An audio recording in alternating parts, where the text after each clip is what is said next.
آخری سوال ہے آپ کا، یہ پوچھ رہے ہیں کہ مفتی صاحب درس میں کافی دن سے آ رہا ہوں، بات بڑے دھیان اور توجہ سے سنتا ہوں مگر بعد میں یاد نہیں رہتی، اس سے میں بہت پریشان ہوں، آپ بتائیں کیا کروں؟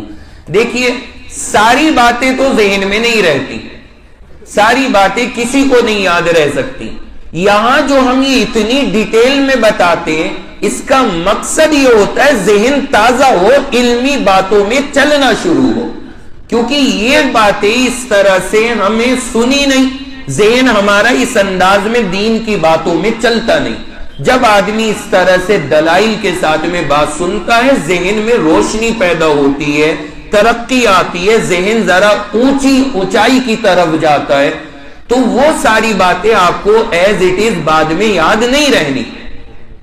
لیکن بس اتنی کوشش کر لیا کریں کہ جو خلاصہ بتایا وہ یاد رہے۔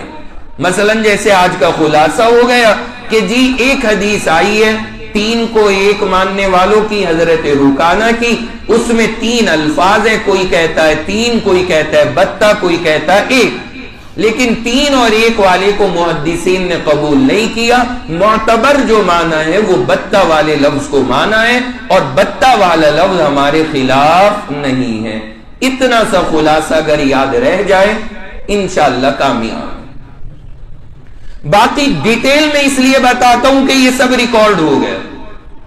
یہ سب محفوظ ہے، جب کل کو کبھی ضرورت پڑے 1 کلک میں آپ سب سن سکتے ہیں، جب بعد میں کبھی ضرورت بندے کو پڑے گی وہ سب چیزیں آرام سے سن سکتا ہے، اس لیے یہاں اور زیادہ ڈیٹیل کی جاتی ہے۔ اس لیے یہ نہ گھبرائیں کہ ساری باتیں یاد رہیں، خلاصہ یاد ہو گیا بس انشاءاللہ آپ کے لیے کافی ہے۔ اللہ عمل کی توفیق عطا فرمائے۔